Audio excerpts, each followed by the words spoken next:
Lord प्रभु यीशु मसीह के नाम से फिर एक बार मैं आपको सलाम देता हूं और यीशु के नाम से मैं आपको जय मसीह की कहता हूं। भाई और बहनों, धन्यवाद हो यीशु मसीह का। फिर एक बार प्रभु ने आपको और मुझे मिलाया, आपको भी सुरक्षित रखा है, मुझे भी सुरक्षित रखा है। और क्योंकि मैं सुरक्षित हूं इसलिए आप भी सुरक्षित है, ऐसा मेरा विश्वास है। आप जानते हैं क्यों मैं इतनी खातिरी से आपको इस बात को बता रहा हूँ? क्योंकि मेरा परमेश्वर जिसका नाम यीशु नासरी है और आपका परमेश्वर जिसका नाम यीशु नासरी है वो एक है, और उसका वचन कहता है कि वो सुरक्षा देने वाला परमेश्वर है। हालेलुया। इस कोविड की भयंकर महामारी में भी प्रभु ने आपको और मुझे सुरक्षित रखा है, केवल एक कारण की वजह से प्रियो, कि हम संसार के अंत तक जाकर निर्भयता से, दृढ़ता से यीशु के नाम की सेवकाई कर सके। हालेलुया। आप यीशु के नाम को लेते जाइए और देखिए आपके जीवन में प्रभु कैसे बड़े चिन्ह और चमत्कारों को करता है। हालेलुया। आइए प्रियो, फिर एक बार हम अपने उसी विषय की ओर जाएंगे जिसको हम पिछले 6 दिनों से देख रहे हैं, और पतरस का बंदी गृह में होना, इस संदेश को हम सुन रहे हैं। और आइए इस समय आज भी हम इस वचन में आगे जाएंगे।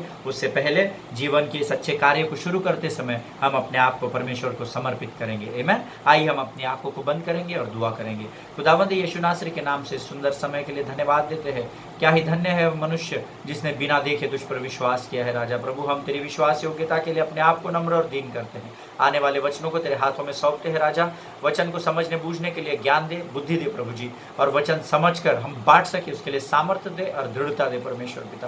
प्रार्थना सुनने के लिए धन्यवाद देते हैं और इस विनती को यीशु के नाम से धन्यवाद के साथ मांगते हैं पिता। सुनिए और बड़ी दया से ग्रहण कीजिए।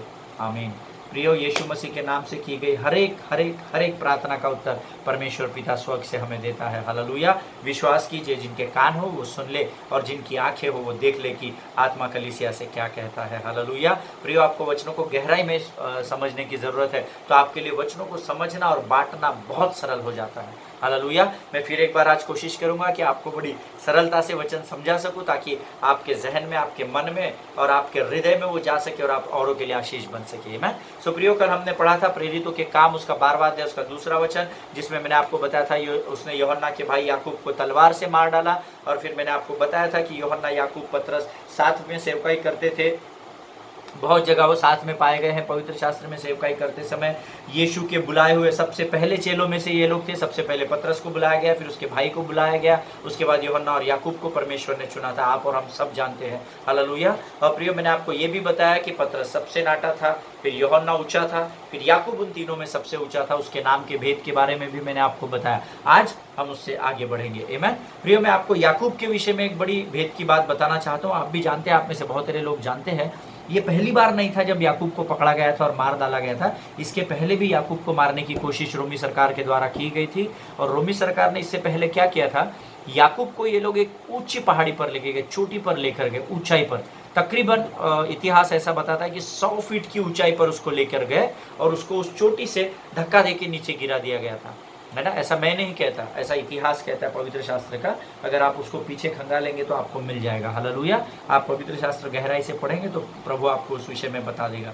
आमीन। सो ऐसा कहते हैं, ऐसा बताया गया है याकूब के विषय में कि इससे पहले उसको 100 फीट की ऊंचाई से नीचे फेंका गया था ताकि वो मर जाए। परंतु आप जानते हैं याकूब के साथ क्या हुआ? वचन कहता है, हाथ टूटना, पाँव टूटना, हड्डी टूटना, सर फूटना तो बहुत दूर, लेकिन याकूब को एक खरोच भी नहीं आई। हालेलुया। मेरा और आपका परमेश्वर सुधि लेने वाला और सुरक्षा देने वाला परमेश्वर है। हालेलुया। तो मेरे और आपके जीवन को मुझसे और आपसे बेहतर जानने और जांचने वाला परमेश्वर है प्रियो। आमीन। प्रियो, वचन ऐसा कहता है, याकूब को जब 100 फीट की ऊंचाई से नीचे फेंका गया, उसे एक भी खरोच नहीं आई। और याकूब उठकर, कपड़े झटक कर ऊपर नहीं देख रहा था। वचन कहता है याकूब उठा और घुटनों पर बैठकर प्रभु को धन्यवाद देने लगा था, प्रभु से प्रार्थना करने लगा था। हालेलुया। और जब रोमी सिपाहियों ने उसको देखा तो उन्होंने उसको हाथ लगाने की दोबारा हिम्मत नहीं की, और उन्होंने अपने बादशाह सीजर को संदेशा पहुंचाया कि ये आदमी कुछ तो भी अलग है बाबा, हम इसको हाथ नहीं लगा सकते, हमको बड़ा डर लगता है इसको पकड़ने के लिए, अब हम इसके ऊपर हाथ नहीं डालेंगे। वो डर गए थे। मैं आपको एक भेद की बात बताता हूँ। रोमी सरकार जो है, या रोमन्स लोग जो है, या रोमियो लोग जो है, ये संसार के बहुत ही डरपोक लोग हैं प्रियो, बहुत ही डरपोक लोग हैं। उस समय भी थे और आज भी है। ये रोमी लोग भूत पिशाच पर, दुष्ट आत्माओं पर, अशुद्ध आत्माओं पर, ये सब जो डेविल स्पिरिट्स वगैरह जो होते हैं, दुष्टात्माएं जो होती है, इस पर इनका भयंकर विश्वास है। अगर आप एक आधे रोमी सिपाही को या रोमी व्यक्ति को ये बोलेंगे ये काली कलर की जो बिल्ली है ना, इसके अंदर दुष्टात्मा है, वो उसको कभी भी नहीं पकड़ेगा जिंदगी भर, और जिंदगी भर उससे दूर भागेगा। एक नंबर के डरपोक लोग रोमी सिपाही जो थे, वो इनका भूत पिशाच से बड़ा डर लगता था इनको, और वो उन बातों को जानते थे। इसीलिए उन्होंने क्या किया, जब उसको गिरते हुए देखा तो पता नहीं, शायद उन्होंने मन में सोचा होगा बाप रे ये कोई तो भी भयंकर व्यक्ति है, 100 फीट से गिरा तो हड्डी का ढांचा हो जाता है इंसान का, पर इसको एक खरोच भी नहीं आई है। तो उन्होंने उस डर से उसको दोबारा पकड़ने से मना कर दिया था। हालेलुया। ये एक नंबर के डरपोक लोग हैं प्रियो। और मैं आपको बताना चाहता हूं, इस संसार में दो लोग सबसे डरपोक, एक रोमी लोग, दूसरे ग्रीक लोग। इनको भयंकर डर लगता है, ये भूत दुष्ट आत्माएं ये वो सब इन बातों से बहुत ही ज्यादा डरते हैं। इतना तो यहूदी भी नहीं डरते और संसार की कोई भी कौम नहीं डरती जितने ग्रीक और रोमन्स लोग इन भूत पिशाचों से डरते हैं। आमीन। पर प्रभु का धन्यवाद हो कि परमेश्वर ने आपको और मुझे सामर्थ दी है कि हम ऐसी दुष्ट आत्माओं को यीशु के नाम से भगा सके। हालेलुया। सो हम डरने वाली जाति नहीं है प्रियो, शैतान हमसे डरता है यीशु के नाम से। हालेलुया। सो प्रियो, ये हम सब यहाँ पर हमने वचनों में अभी तक देखा, पहला और दूसरा वचन देखा, और हम यहाँ देखते हैं कि सीजर बादशाह ने क्या किया। मैंने आपको बताया, अग्रिप्पा राजा को क्या किया, सरदार बनाकर पतरस को पकड़ने की आज्ञा दी है ना। उसने सीजर बादशाह ने कहा तो इनके सरदार को पकड़ ले, पतरस को पकड़ ले, तो बाकी सब ठीक हो जाएगा। तो उन्होंने क्या किया है, पतरस उन दिनों क्या करता था आप जानते हैं, पतरस बड़े दृढ़ता और हियाव के साथ कहीं पे भी खड़े होकर बिंदास प्रचार करता था यीशु मसीह के नाम का, है ना, क्योंकि उसने यीशु की सामर्थ को जान लिया था प्रियो। जब आपके अंदर यीशु के नाम से दीवानगी छा जाती है ना, तो आपको मनुष्यों से डर लगना बंद हो जाता है। हालेलुया। देखो, पतरस का भी परिवार था, पतरस की भी सास थी, पतरस की पत्नी थी, बच्चे थे, सब थे, उसका अपना बिजनेस था, मैंने आपको बताया। उसके बावजूद भी हियाव और दृढ़ता के साथ वो लगातार यीशु के सुसमाचार का प्रचार कर रहा था। हालेलुया। कि पतरस को एक धमकी दी गई थी, या आप बोल सकते हैं एक चेतावनी दी गई थी। पतरस, याकूब, यूहन्ना सभी को दी गई थी जब ये साथ में मिलकर सेवकाई कर रहे थे और आसपास के क्षेत्रों में और यहूदी लोगों में और अन्य जातियों में, तो इनको पहले ही चेतावनी दी गई थी कि आप ऐसे खुले से प्रचार नहीं करना, नहीं तो आपको मार डाला जाएगा। परंतु इनको यीशु की ऐसी धुन लगी थी राजा की कि इनको कुछ होश नहीं था क्या हो रहा है। तो उसी चेतावनी को न मानने के लिए याकूब को 4 चौक में मार डाला गया था प्रियो। उसके बाद जब याकूब को मार डाला गया, उसके बाद भी पतरस का प्रचार करना बंद नहीं हुआ। आमीन। और वचन कहता है फिर एक बार रोमी सरकार के लोग, रोमी सिपाही उसके पास गए और उन्होंने पतरस को फिर चेतावनी दी कि तेरे लिए यह आखिरी वार्निंग है, इसके बाद अगर तूने कहीं भी यीशु के नाम के सुसमाचार का प्रचार किया तो हम तुझे मार डालेंगे। लेकिन वचन कहता है जब पतरस को रोमी सैनिकों ने ये बात कही, पतरस ने उनके चेहरे को देखा, बड़ी शांति के साथ वहां से चला गया। ना तो उसने बोला नहीं मैं प्रचार नहीं करूंगा, या तो ना ही उसने बोला कि हाँ मैं प्रचार करूंगा। वो शांति से चला गया, ऐसा पवित्र शास्त्र बताता है। और आप जानते हैं उस चेतावनी को पाने के बाद वो कहाँ गया? वचन कहता है यहाँ से निकलकर वो सीधा सुलेमान के देवड़ी पर गया, है ना, सुलेमान के उस ओसारे पर गया और फिर उसने प्रभु के नाम का सुसमाचार प्रचार करना शुरू किया। वो आई salute this man of God, है ना। जब मैं इसके बारे में पढ़ रहा था, पतरस के बारे में, मैं बड़ा उत्साहित था प्रियो कि और मैं प्रभु से प्रार्थना कर रहा हूँ कि प्रभु पतरस जैसा सामर्थ हमको दे कि हम मनुष्यों के मुख को देखकर डरने न पाए। हम किसी के भी सामने क्यों ना खड़े हो, परंतु आत्मा हमारी सहायता निरंतर करता है प्रियो। हमको ना सिर्फ इसको समझना पड़ेगा, आप जिस दिन इस भेद को जान जाएंगे ना, आपके लिए सुसमाचार प्रचार करना इस संसार की सबसे आसान बात हो जाएगी। हालेलुया। और प्रियो वचन कहता है वहां से वो निकलकर सुलेमान की देवड़ी पर गया और बिकॉज उसने चेतावनियों को नहीं माना, उसने चेतावनी को नहीं माना, तो क्या किया गया? वचन तीसरा हम पढ़ेंगे, प्रेरितों के काम उसका 12वां अध्याय, उसका तीसरा वचन मैं आपके लिए पढ़ूंगा और आप भी पवित्र शास्त्र में पढ़ेंगे। जब उसने देखा कि यहूदी लोग इससे आनंदित होते हैं तो उसने पतरस को भी पकड़ लिया। हालेलुया।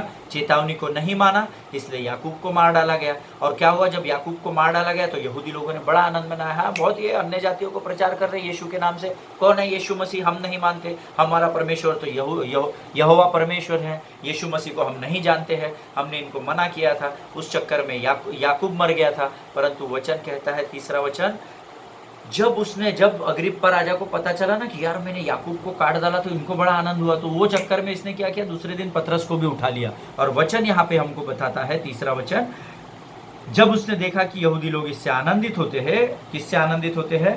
सुसमाचार प्रचार करने वाले को मारने के बाद यहूदी लोग आनंदित होते हैं, तो उसने एक्साइटमेंट में पतरस को भी पकड़ लिया और वे अख़मीरी रोटी के दिन थे। हालेलुया।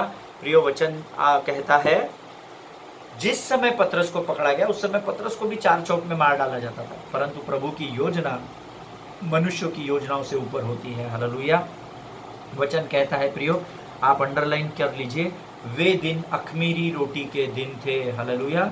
बेखमीरचा दिवस होता तो, है ना, तो सण होता असं मराठीमध्ये म्हणतात, है ना, असं मराठी बायबलमध्ये लिहिलं आहे। मराठीमध्ये काही वचनं खूपच सुंदर लिहिलेले आहे देवाचे, है ना।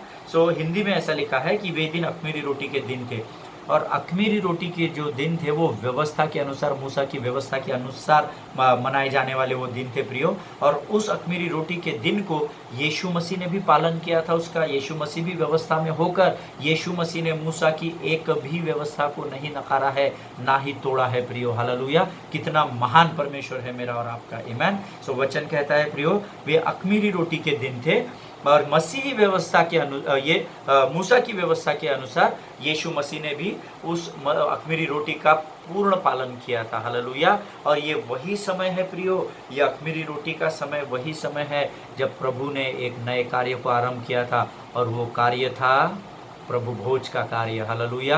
इसी दिन परमेश्वर ने उस नई व्यवस्था को शुरू किया था यीशु मसीह में होकर। हालेलुया। कि जब तक मैं ना आऊँ तब तक तुम मेरी देह को खाना और मेरे लहू को पीना। हालेलुया। और ये प्रभु भोज का दिन हमारे जीवन के लिए, हमारे जीवित रहते हुए बहुत महत्वपूर्ण दिन होता है। आप उस प्रभु भोज के दिन को फॉर्मेलिटी मत बनाइए। हालेलुया। आप अच्छे लोग हैं, मेरा विश्वास है आप उसको बड़ी गंभीरता से लेते हैं प्रियो। उसके भेदों को जानिए, उसके भेदों को सीखिए। एक व्यक्ति जो पवित्र आत्मा की प्रेरणा से इस पृथ्वी पर आया, उस मरियम के गर्भ में डाला गया, पला, बढ़ा और बड़ा हुआ, और जिसने 3.5 साल की सेवकाई में ये सिद्ध कर दिया कि उसके अलावा और कोई परमेश्वर नहीं है। हालेलुया। वो स्वयं हमको इस प्रभु भोज की विधि में लेकर गया है प्रियो। आमीन। इसे बड़ी गंभीरता से लीजिए, इसे मजाक में मत लीजिए। हालेलुया। सो प्रियो वचन यहाँ कहता है पतरस केवल इसीलिए नहीं मारा गया क्योंकि वो अख़मीरी रोटी का दिन था। That means next day morning पतरस का खेल खत्म होने वाला था। हालेलुया। और पतरस क्या कर रहा था उस समय? पतरस को बंदी गृह में बना लिया गया है। अख़मीरी रोटी की वजह से पतरस का जीवन बचा हुआ है, और वचन कहता है कि व्यवस्था के अनुसार उस पर्व को गंभीरता से मनाया जाता था। इसलिए प्रियो पतरस जानता था कि दूसरे दिन उसकी मृत्यु होने वाली है, और आज की रात उसकी आखिरी रात है। हालेलुया। अगर आपके जीवन में आखिरी रात होती तो क्या करते? अगर आपको ऐसा पता चल जाता कि आज आपके जीवन की आखिरी रात है तो आप क्या करेंगे? मैं तो आंसू बहा बहा कर प्रभु के सामने रोता रहूंगा, प्रभु तू चिन्ह कर, प्रभु तू चमत्कार कर, प्रभु तू ये कर, प्रभु तू फलाना कर, प्रभु तू ठिकाना कर, है ना। आपकी बात नहीं, मैं अपनी बात बता रहा हूँ। हालेलुया। आप तो अच्छे लोग हैं, आप तो आनंद भी मना रहे होंगे शायद जब आपको पता चले। आमीन। मैंने मृत्यु को बहुत करीब से देखा है। हालेलुया। जब मैं बीमार था तो मैंने मृत्यु और मेरे बीच में एक राई के दाने का फर्क था प्रियो, राई के दाने का, और वही फर्क मुझे यीशु तक खींच कर लाया। हालेलुया। क्योंकि वचन जब मैंने पढ़ा तो वचन में मुझे सिखाया गया कि अमित तू राई के दाने इतना विश्वास करेगा ना तो तू उद्धार को पालेगा। हालेलुया। और प्रियो उतना ही विश्वास मैंने उस समय किया था अपनी मरी हुई दशा में, और मैं जानता हूँ कि मेरे परमेश्वर यीशु मसीह की कब्र खाली है और यीशु जीवित हो उठा है और वही परमेश्वर है। हालेलुया। और प्रियो वचन कहता है कि वो जानता था उसकी दूसरे दिन मृत्यु होने वाली है, परंतु हम आगे देखेंगे कि पतरस बंदी गृह में क्या कर रहा था। हालेलुया। इस समय हम पढ़ेंगे प्रेरितों के काम, उसका 12वां अध्याय, उसका 4था वचन। जो लोग नोट्स लिख रहे हैं वो वर्ड वचन के हिसाब से, वचन 3 में मैं क्या कह रहा हूँ, वचन 4 में, जो भी आपको लगता है कि ये आपने लिखना चाहिए उसको बिंदास आप लिखिए और उस पर मनन कीजिए। आमीन। 4था वचन हम पढ़ेंगे। उसने उसे पकड़ के बंदी गृह में डाला। इसका अर्थ अग्रिप्पा ने या रोमी सिपाहियों ने पकड़कर पतरस को बंदी गृह में डाला और 4 सिपाहियों के 4 पहरों में रखा, इस विचार से कि फसह के बाद उसको लोगों के सामने लाया जाए। हालेलुया। फिर एक बार मैं पढ़ूंगा। उसने उसे पकड़कर बंदी गृह में डाला और 4 सिपाहियों के 4 पहरों में रखा, इस विचार से कि फसह के बाद उसे लोगों के सामने लाए। लोगों के सामने लाने का अर्थ है उसे मार डालने के लिए लोगों के सामने लाए। हालेलुया। और प्रियो मैं आपको बताना चाहता हूँ, ये जो बंदी गृह है ना जहाँ पर इसको रखा गया था, ये बंदी गृह किसी गुफा के अंदर है, ऐसा शास्त्र कहता है। मैं भी इजराइल गया था, परंतु इजराइल में क्या होता है ना, जब आप टूर पैकेज में जाते हो तो आपको कुछ लिमिटेड चीज़ें दिखाई जाती है। तो मेरी बड़ी इच्छा थी ये देखने की, और मैं प्रभु से प्रार्थना कर रहा हूँ कि मेरे लिए प्रभु फिर द्वार खोले कि जब अगली बार मैं इजराइल जाऊँ तब मैं इस जगह को ज़रूर देख कर आऊँ। हालेलुया। ऐसा बताया जाता है ये जेल आज भी वहाँ पर है। आमीन। और ये जो बंदी गृह है प्रियो, ये यरूशलेम के बाहर है। यरूशलेम के बाहर किसी गुफा में बनाया गया है। मैं आगे आपको इसके डिटेल दूंगा, है ना। इसकी पढ़ाई मैंने की है और इसका अध्ययन मैंने किया हुआ है कि उसे क्या कहा जाता है और क्या होता है वहाँ पर। और वचन कहता है प्रियो, ये बंदी गृह जो इसमें 3 दरवाजे हैं, एक पहला दरवाज़ा, एक दूसरा दरवाज़ा और एक तीसरा दरवाज़ा। जो हार्ड कोर क्रिमिनल होता है ना, जो जैसे आप बरब्बा को जानते हैं ना, बरब्बा के बारे में, जिसको यीशु के लिए छोड़ दिया गया था और यीशु को उसकी जगह बंदी बना लिया गया था और क्रूस पर चढ़ाया गया था।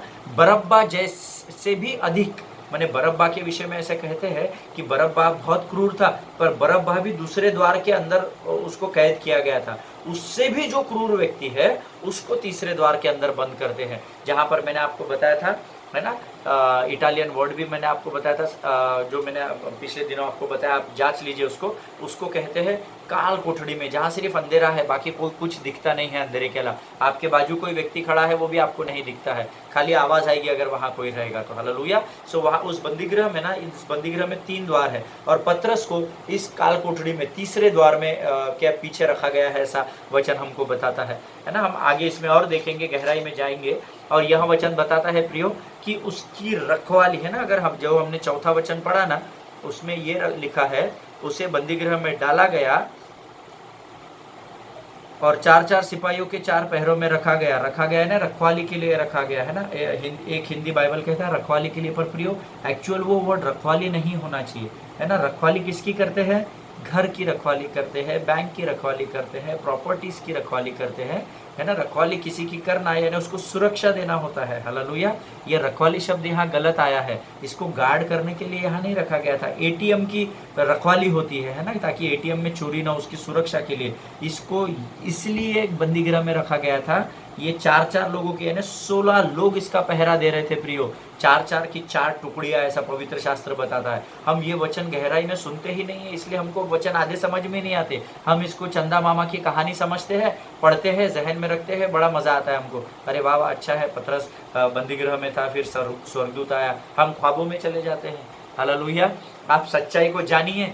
जब आप इस सच्चाई को जानेंगे तो मेरे परमेश्वर का, यहोवा का आपसे वायदा है प्रियो, तुम सत्य को जानोगे और सत्य तुम्हें आज़ाद कर देगा। हालेलुया। सो प्रियो, ऐसा बताया जाता है कि इसको जहाँ रखा गया था 16 पहरेदारों के पहरे में, वो इसको रखवाली के लिए नहीं, परंतु कहीं ये भाग न जाए, क्योंकि आप इसके आत्मिक पिता का इतिहास बहुत खतरनाक रह चुका है। आप भी जानते हैं और मैं भी जानता हूँ। इसका जो आत्मिक पिता था, जिसका नाम यीशु मसीह है, जो आपका और मेरा उद्धार करता है, रोमी सरकार को आज तक भी मालूम नहीं है कि वो तीसरे दिन किधर गायब हो गया था। हालेलुया।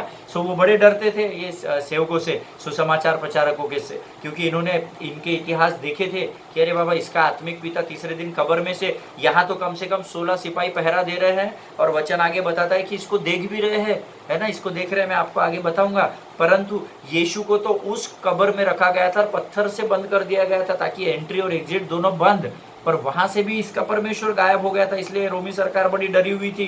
तो इन्होंने क्या किया, 4-4 टुकड़ियों के 16 लोग, 16 + 2 एक्चुअल 18 है, क्योंकि पहरेदारों के बारे में अलग कहा गया है और पहरुओं के बारे में ना, यहाँ पर क्या लिखा है, सिपाही, 4-4 सिपाही, है ना। तो सिपाही अलग हो गए और पहरुए भी बाहर पहरा दे रहे थे, ऐसा आगे मैं आपको बताऊंगा, उसमें वचन में लिखा हुआ है ना। पहरुए 2 बाहर, जेल के बाहर पहरा देने वाले 2, यानी टोटल तकरीबन 18 लोग ये थे, जो पतरस की सेवा में इसीलिए लगाए गए थे ताकि ये कहीं भाग ना जाए। इसका बाप भाग गया था, है ना। इसका बाप कहाँ गायब हो गया, रोमन सरकार आज तक भी ढूंढ ही रही है कि यीशु मसीह कहाँ तीसरे दिन से गायब हो गए थे, उनको पता ही नहीं है। हालेलुया। परमेश्वर का धन्यवाद हो, मैं और आप ऐसे परमेश्वर की सेवा करते हैं प्रियो। जब हमारा शत्रु हमारे सामने होता है तो भले ही हम उसको नहीं दिखते हैं, परंतु हमारा परमेश्वर और स्वर्गदूत उसे निरंतर दिखते हैं, जो हमारी सेवा के लिए हमेशा तैयार रहते हैं। हालेलुया। सो प्रियो, आप धन्यवाद दीजिए, ऐसे यीशु मसीह ने आपको और मुझे चुन कर रखा है। आमीन। और आगे वचन इसमें कहता है प्रियो, इसका पतरस का एक हाथ, हम आगे का वचन पढ़ेंगे। बंदीगृह में पतरस बंद था, परंतु कलीसिया लौ लगाकर परमेश्वर से प्रार्थना कर रही थी। 5वां वचन, इसके बारे में मैं आपको बाद में बताऊंगा, पहले हम बेसिक क्लियर कर ले अपना। जब हेरोदेस उसे लोगों के सामने लाने को था, उस रात पतरस 2 जंजीरों से बंधा हुआ 2 सिपाहियों के बीच सो रहा था और पहरुए, देखिए मैंने आपको बोला था पहरुए भी यहाँ पर आए हैं, और पहरुए द्वार पर बंदी गृह की रखवाली कर रहे थे। 4 के 4 लोग यानी 16 लोग हो गए, 4 into 4 + 2, ये 18 लोग उसके उसके चारों ओर लगे हुए थे, ऐसा वचन कहता है। और 6वां वचन आप लिख लीजिए, वर्स 6, 5 को अभी आप छोड़ दीजिए, मैं आगे बताऊंगा आपको उसके विषय में।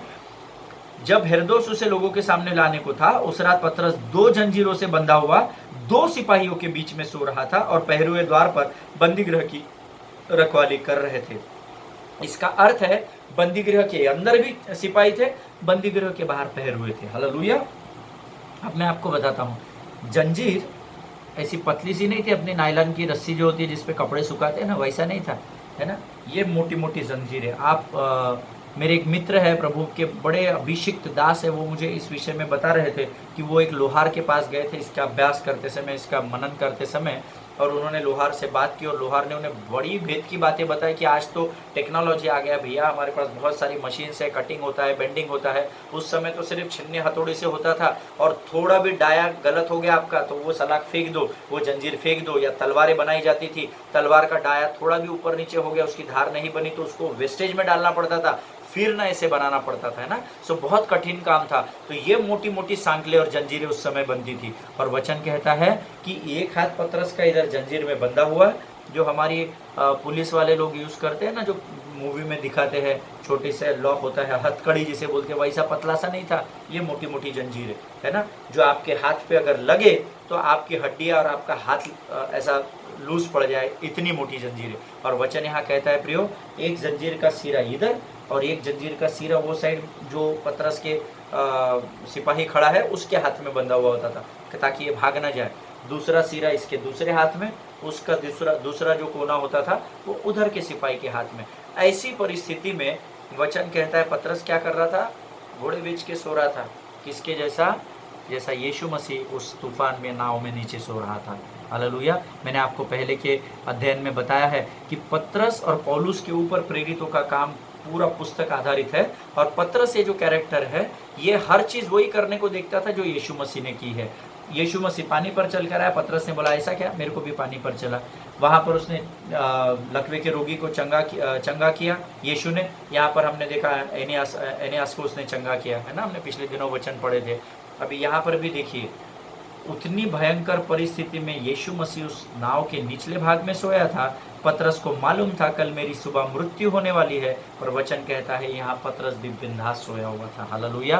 प्रियो, क्या आज आप में और मुझ में ये विश्वास है कि हमारे जीवन में अगर कोई भी कठिन परिस्थिति आए, बीमारी के रूप में, गरीबी के रूप में, कर्जे के रूप में, मेंटल बौद्धिक हमारी क्षमता अगर कम हो जाती है, हमारे ऊपर कोई विकट परिस्थिति आ जाती है, तो क्या आज हम ऐसी परिस्थिति में परमेश्वर पर पूर्ण रीति से विश्वास करके सो सकते हैं रात को?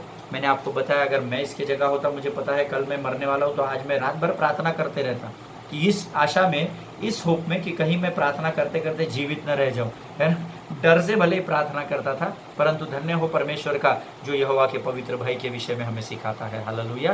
पर प्रियो, पतरस के विषय में लिखा गया, पतरस क्या कर रहा था, सो रहा था। हालेलुया। और ये मैं नहीं कह रहा हूँ प्रियो, ये परमेश्वर का वचन कह रहा है। हालेलुया।